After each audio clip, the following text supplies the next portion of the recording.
Goeiemôre vriende, ons vertrou dat u 'n heerlike nag se rus gehad het en die gebed van my hart is dat die Here ons verligte oë van die verstand sal gee om die waarheid van sy woord aan u oor te dra en ook vir u verstaanbaar te maak sodat u dit ook ter harte kan neem en so kan lewe om die Here te verheerlik. Wat 'n wonderlike voorreg om te weet dat die Here in beheer is van die hemel en die aarde. Die Bybel sê vir ons dat die Here sit op die troon van die hemel en hy maak van die aarde die voetbank van sy voete.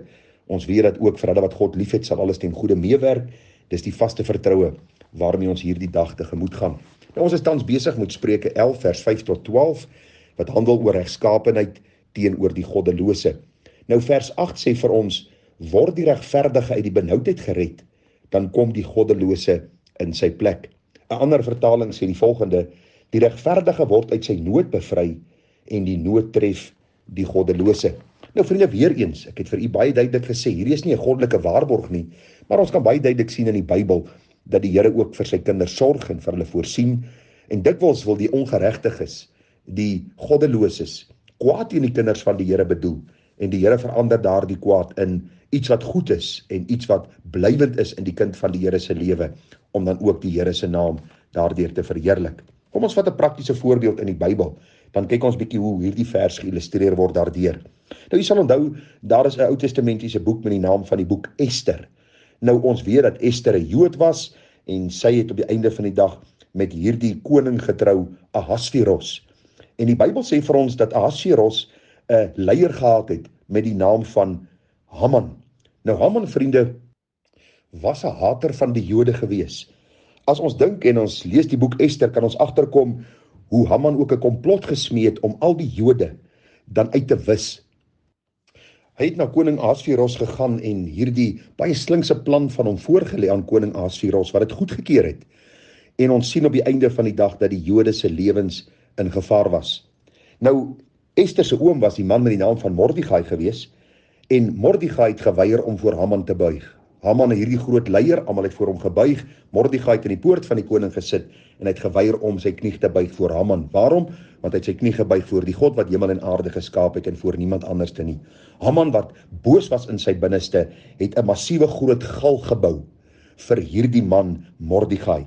En jy kan daarvan gaan lees, vriende, daar in Ester 7. En ons sal sien ook, vriende, hoe die Here op 'n baie besondere manier die goddeloosheid van Haman op sy hoof teruggebring het. Die Bybel leer vir ons dat hierdie man Haman later aan die galg gehang het wat hy vir Mordegai opgerig het. En daar staan, en hulle het Haman opgehang aan die galg wat hy vir Mordegai opgerig het, en die woede van die koning het bedaar. Nou, wat het gebeur? Eenvoudig, die Here het tussen beide getree. Hierdie Haman smeer die komplot teen Mordegai en die Jode. Hy weet nie dat Ester 'n Joodse meisie is wat nou met koning Ahasveros getroud is nie, en sy hele plan gaan letterlik soos rook in sy gesig op, want daar is 'n God in die hemel wat nie slaap nie. En wat ek u mee wil bemoedig vanmôre, is presies wat die Here vir ons wil kom leer in sy woord. Daar is sekere tye waar dit vir ons lyk of God nie hoor as ons bid nie.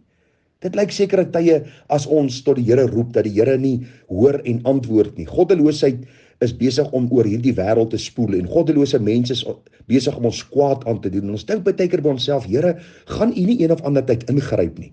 Dan wil ek vanmôre vir jou kom verseker daarvan dat die Here is in beheer, en die Here sal op die regte tyd ingryp, en hy sal ook sy wonderlike wil en plan laat geskied. Kom ons dink aan die man Nehemia. Jy sal onthou, Nehemia kom by Jerusalem aan, die stadspoorte is verbrand, die mure is afgebreek, en Nehemia saam met die leiers begin bou aan hierdie stad. En hulle kom so halfpad, en daar kom met die mure, hulle kom so halfpad, en daar kom 'n man met die naam van Tobia en Sanballat, en hulle staan teen Nehemia en die mense op, en hulle versprei valse stories, en die Bybel sê vir ons, al wat Nehemia gedoen is, hy het na God geroep, en hy het gesê: Here, sien hierdie goddeloosheid wat besig is om aan te gaan, ek gaan aan met die werk.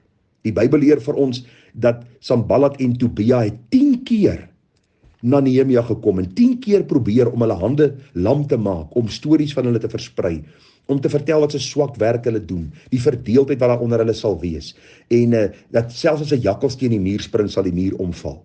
Wat doen Nehemia? Neem sy toevlug na die Here, en ons weet wat die uiteinde van die storie was. Die mure was herbou in 'n rekordtyd, die deure was herstel gewees, die Here se eer, vriende, was op die spel, en God het vir Nehemia hulle tussen beide getree. En dis wat ek u mee wil bemoedig. Wees verseker daarvan dat die Here weet wat in jou en my lewe aangaan. En daarom is dit belangrik om te weet, die regverdige word uit sy nood bevry en die nood tref die goddelose. Ek gaan nog een voorbeeld gebruik. Dink aan Daniël en sy 3 vriende. Daar in Babel leer die Bybel vir ons dat Daniël die Here getrou gedien het. Die raadsmanne van die koning staan op teen Daniël en hulle besef hulle gaan net hom betrap met iets wat hy in aanhalingstekens verkeerd doen as hulle dit vind by sy godsdiens. Hulle reël toe met die koning dat niemand anderste, geen ander god aanbid mag moet word vir 'n sekere tyd nie. En die Bybel sê vir ons, Daniël het nog 3 keer 'n dag gebid. Hy beland in die leeukuil en wat gebeur? God kom red vir Daniël. Selfs met Sadrag, Mesach en Abednego, sy 3 vriende. Die koning rig hierdie geweldige groot beeld op. Gaan lees die boek Daniël. En die koning sê, almal moet buig voor hierdie beeld wat hy opgerig het. En toe die musiekinstrumente afgaan, sê die Bybel vir ons, het net Sadrag, Mesach en Abednego staande gebly. En wat was die uiteinde? Hulle het in die vuuroond beland. En vriende, hulle is deur hierdie vuuroond, ander kant uit, en hoor wat is die getuienis van koning Nebukadneser. Daniël 3 vers 28 en 29. Daarop het Nebukadneser gespreek en gesê, geloof sy die God van Sadrag, Mesach en Abednego, wat sy engel gestuur het en sy knegte verlos het, wat hulle op hom verlaat het en die bevel van die koning oortree het, en wat hulle liggame oorgegee het, om geen ander God te dien of te aanbid nie, behalwe hulle God. Daarom word deur my bevel gegee, dat enige volk, nasie of taal wat oneerbiedig spreek, oor die God van Sadrag, Mesach en Abednego, stikkend gekap en van sy huis 'n mishoop gemaak sal word, omdat daar geen ander God is, wat so kan verlos nie. En ag vriende, die Bybel sê vers 30, toe die koning Sadrag, Mesach en Abednego voorspoedig laat wees in die provinsie Babel. Ek weet nie wat is die uiteinde van u verhaal nie. Ek weet nie hoe gaan die Here vir u tussen beide tree nie. Maar al wat ek vir jou wil vra is, vertrou die Here met jou hele hart en steun nie op jou eie insig nie. Vra regtig vir die Here, gee my wysheid, dat ek nie sal word vir geld heeltyd en heeltyd sal probeer die kwaad wat aan my gedoen word, vir geld op 'n manier wat my getuienis skade gaan doen nie. Maar Here, dat ek u sal vertrou, want daar is soveel Bybelse voorbeelde hoe u self tussen beide getree het.